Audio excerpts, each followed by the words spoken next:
The chill of the deep forest fringe was familiar to King David, a cold, necessary isolation that mirrored his heart.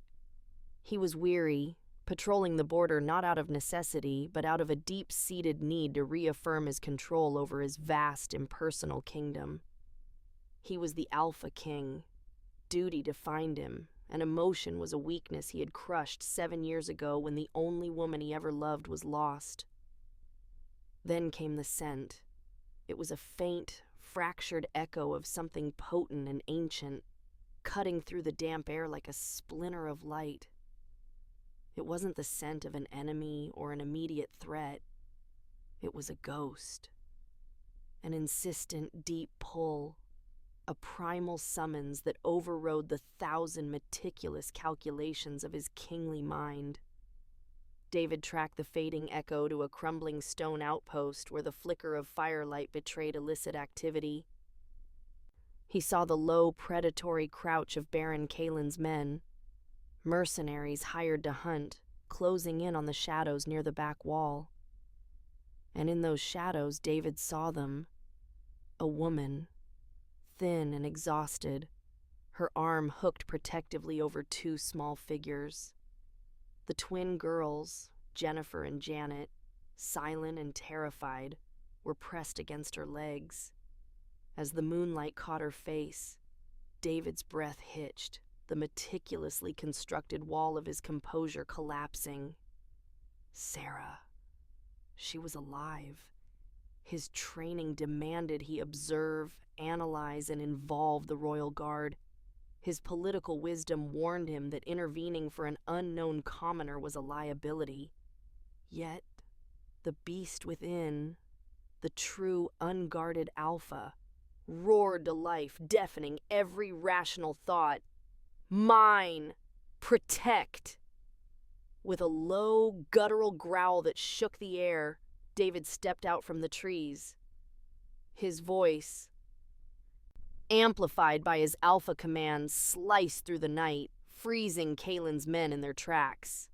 This territory is under the Crown's direct protection. Retreat. The mercenaries scattered, terrified of the king's sudden raw presence. David's eyes remained fixed on Sarah. As he secured the perimeter, he stepped closer. The phantom scent now overwhelming, intoxicating. Her wide green eyes, the same ones that had haunted his nightmares for 7 years, stared back, filled with fear, exhaustion, and terrible recognition. The king was gone, dissolved by the reality of his lost past standing before him. He had intervened to save a life, unknowingly rescuing the embodiment of his trauma and the shocking possibility of his future. The journey back to the Citadel was a blur of silent efficiency. David did not allow himself to touch Sarah, directing his guards with sharp, concise commands that kept a wall of protocol between them. She was a liability now, a devastating complication he had recklessly pulled from the jaws of Baron Kalen, and his mind struggled to categorize her under any banner other than his deepest vulnerability. He settled them not in the public guest houses, which invited questions, but in a private, remote wing of the castle, a stone-walled sanctuary built for forgotten royalty. It was opulent, but silent, guarded by a dedicated rotation of his most loyal, least talkative men. He decreed to his court chancellor that Sarah Collins was a vital witness in an unfolding espionage plot, a political refugee under the Crown's direct, necessary protection. This lie was essential. It was the only way David could rationalize the overwhelming urgency of his rescue without admitting the truth. His heart had momentarily dethroned his logic. In the days that followed, the king walked the corridors of the Eastern Wing with military precision, never lingering. He ensured the girls, Jennifer and Janet, had every comfort, from warm clothes to painted dolls, yet he delivered these gifts through his chief steward. He maintained a formal distance, a protective layer of ice around his persona. He was their shield, but he would not be their shelter. But the separation was a torment. His senses, usually focused on the machinations of the court, were now hyper-attuned to the distant sounds of the sanctuary, the faint musical laughter of children, the quiet cadence of Sarah's voice reading. The wolf within him, previously dormant and compliant, paced the cage of his kingly form, demanding to scent the space, to mark the territory, to stay. Every breath of air he took seemed stale unless it carried a trace of the woman he had buried 7 years ago. Sarah, observing the king's rigid adherence to distance, understood the unspoken decree. He had saved her life, but he could not save himself from his duty. She knew that the moment he treated her as anything more than a political refugee, his entire world, and, crucially, their new fragile safety, would shatter. She kept the twins close, keenly aware that their safety was conditional on the king's desperate, self-imposed detachment. 2 weeks melted into a tense, surreal existence in the remote wing. The opulent room served as a golden cage for Sarah, but for Jennifer and Janet, the vast castle was a world of endless, fascinating corners. It was the girls, with the effortless, unburdened curiosity of 7-year-olds, who began to chip away at the fortress King David had built around himself. One afternoon, during his rigidly scheduled 15-minute check-in with the head of the guard outside their door, the king was intercepted. Janet, clutching a crude drawing of a stick figure crown, approached him, bypassing the stern guards entirely. "Does a king have friends?" she asked simply, tilting her head. David, caught off guard, couldn't summon a political answer. He could only see the fierce, bright similarity between her gaze and his own.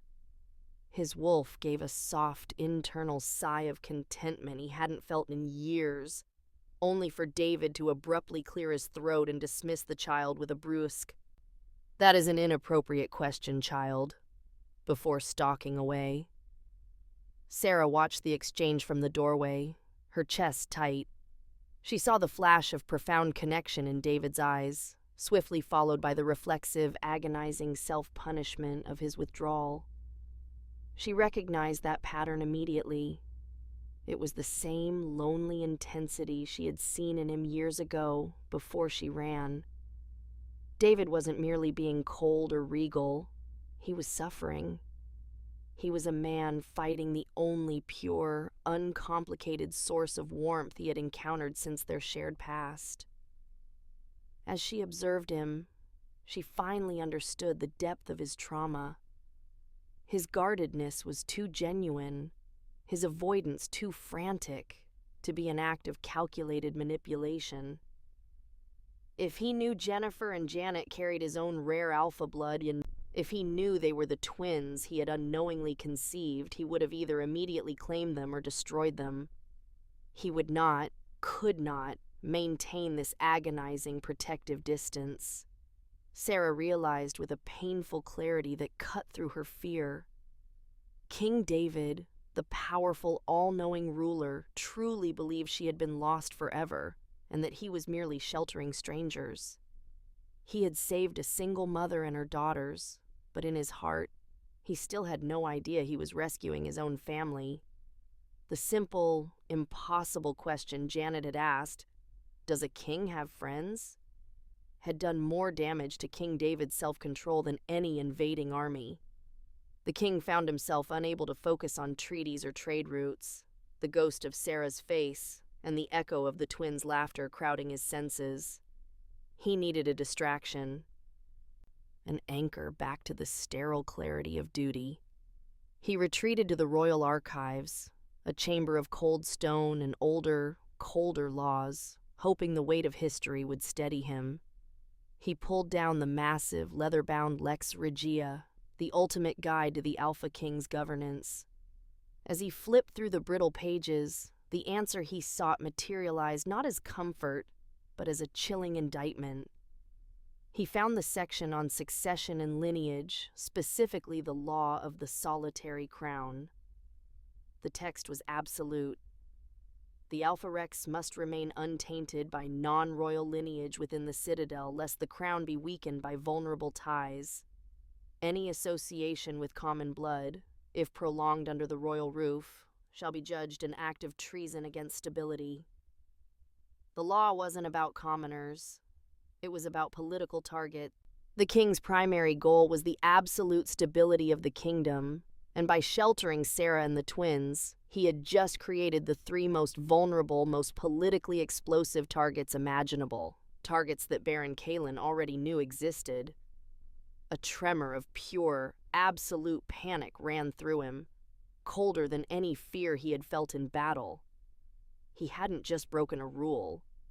He had broken the founding vow of his lineage, exposing his kingdom to chaos and his crown to challenge. He slammed the book shut, the sound echoing through the empty halls. His primal instinct had delivered his greatest weakness directly into the heart of his power. David strode back to the remote wing, his face a mask of iron. The wolf's soft yearning utterly extinguished by the king's desperate need for control. He found Sarah alone. Without preamble, without meeting her eyes, he issued the decree. You must prepare to leave immediately. The presence of non-royal persons here is a violation of the law of succession, and your continued stay is no longer a risk to me, but to the entire kingdom. I will have the papers ready by sunrise. You will be relocated. The king's decree, cold, impersonal, and issued without a glance, hit Sarah like a physical blow. The promise of sanctuary was dissolving into the chilling reality of being relocated, a term that sounded suspiciously like banishment. She pursued David, catching him in the main sitting area of the wing, her voice low but fiercely controlled. You saved us from Kalin only to deliver us to a controlled exile? Where is the humanity in that, David? David turned, his expression carved from marble. There is no humanity in kingship, Sarah. Only stability. You are a risk to the crown, and I cannot allow my personal failure to follow protocol to endanger the stability of the entire kingdom. The papers are a necessity. Necessity? She challenged, stepping closer. You are afraid. You haven't looked at me, truly looked at me, since you brought us here. You are not protecting the kingdom. You are protecting the walls you built around yourself, walls that a 7-year-old child could topple with a simple question. Their exchange had grown too heated, too loud. Unseen by either of them, Jennifer, having trailed her mother, stood frozen in the doorway, clutching a book. The sharp, unfamiliar anger radiating from the only male figure who had offered them safety was too much. The child let out a small, terrified sob and bolted, not toward Sarah, but down the long, empty hall toward the castle's main entrance. Sarah gasped, instantly forgetting their fight. Jennifer! David's alpha senses, however, took over. The protective urgency instantly overriding the political fear he was already moving, his stride transforming into a blur of speed. They searched for 10 frantic minutes before David's keen nose tracked her scent into the overgrown rose gardens near the outer wall. They found her huddled beneath a massive cedar, trembling violently. David dropped to one knee, ignoring the dirt that dusted his regal attire. He didn't speak the commands of a king. He spoke the soft reassurance of a protector. You are safe. I will not let anything hurt you. As he lifted her into his arms, their eyes, Sarah's and David's, met over the head of the small, shivering twin. The fear, the anger, and the decrees faded into the shared relief, forging a silent, undeniable agreement between them. They might be political rivals, but they were, momentarily and profoundly, a protective unit. The immediate crisis of Jennifer's flight had passed, but the emotional damage lingered, vibrating in the atmosphere of the castle wing. King David, holding the sleeping girl, had felt a shocking, undeniable surge of belonging, a fierce, protective instinct that was more potent than his duty, more real than his grief. It scared him senseless. The next morning, he plunged back into his role as king with punishing intensity, viewing the search for Jennifer as a catastrophic slip in discipline. He returned to his private chambers and immediately summoned the chief archivist, demanding the immediate preparation of papers for Sarah's safe relocation to a secluded, neutral territory far from the northern borders. His hands shook as he signed the final documents, sealing her fate, and his own, back into isolation. Later that afternoon, David stood alone near the wing's entrance, reviewing the final security arrangements for the move. Sarah approached him, holding a piece of embroidery the twins had made. "You are condemning us again," she said quietly, her voice devoid of anger, only deep sadness. "You found a sliver of peace yesterday, and you are running from it." He didn't answer with political jargon this time. His voice was a raw, strained whisper. "I am protecting you.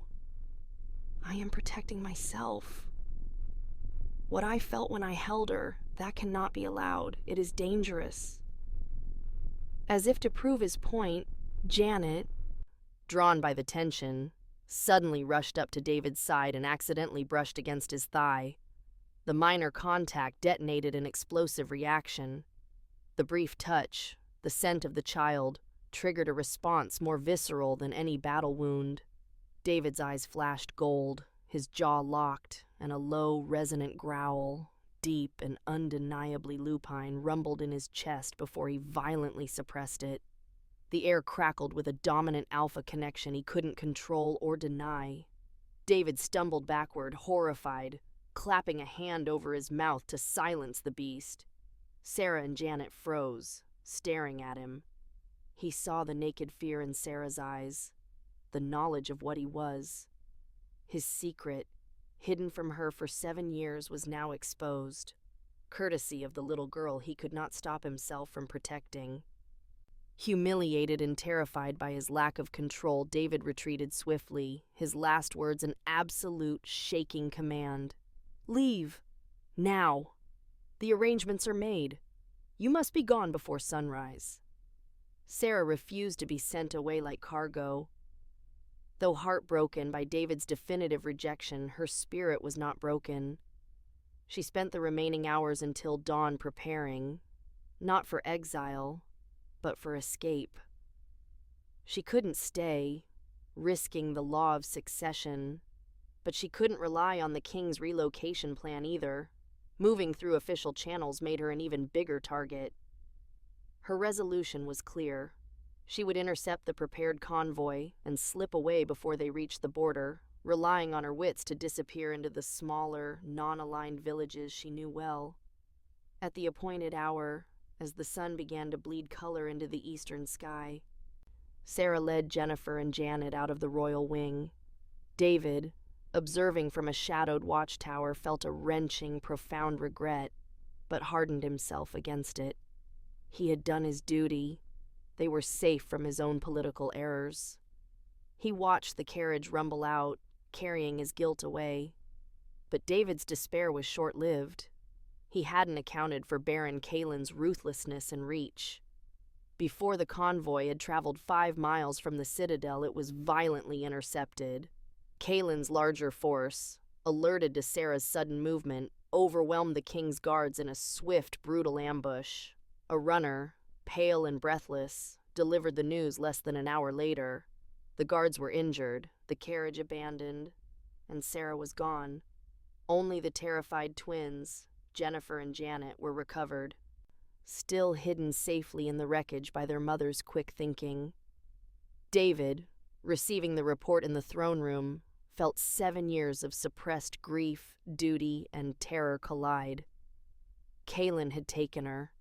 The woman he had failed to protect once, he had now delivered directly into the hands of his enemy. He fell into a cold, crushing despair, sinking onto his massive throne.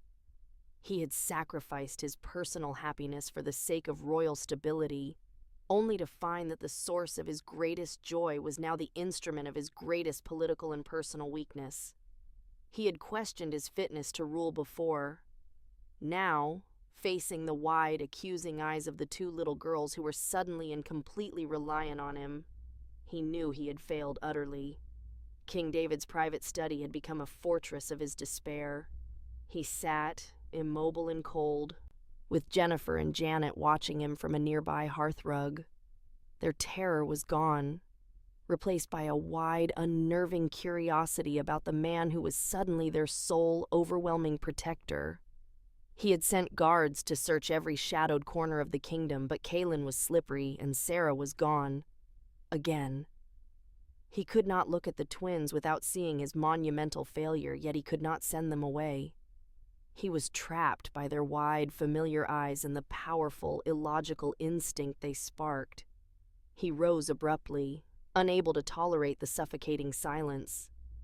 He needed to understand why these two human children were capable of dissolving the ancient discipline of the Alpha King. He needed answers that went beyond politics.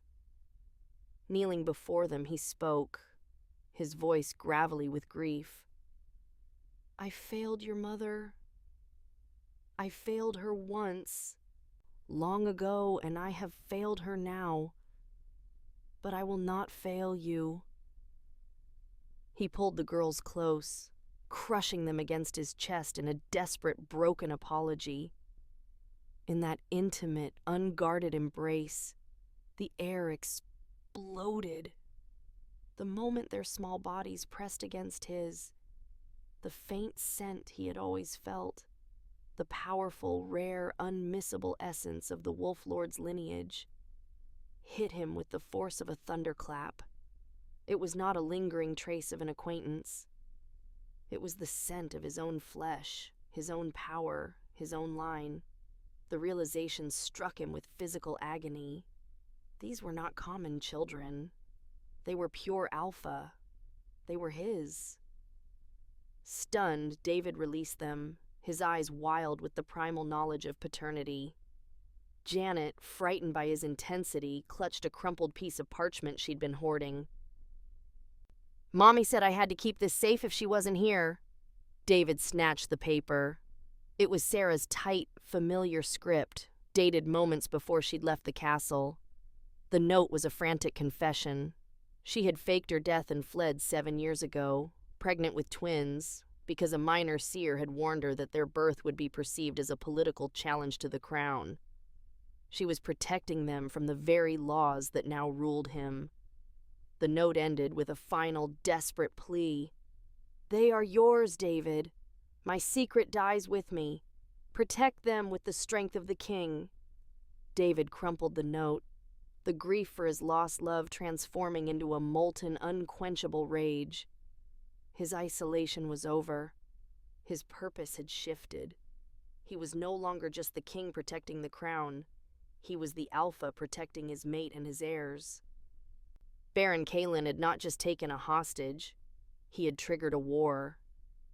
The Alpha King was gone. In his place stood the Wolf Lord, stripped bare of political pretense, motivated by a fury ancient and terrifying. David didn't waste time grieving Sarah's fate or pondering the political ramifications of the twins' paternity.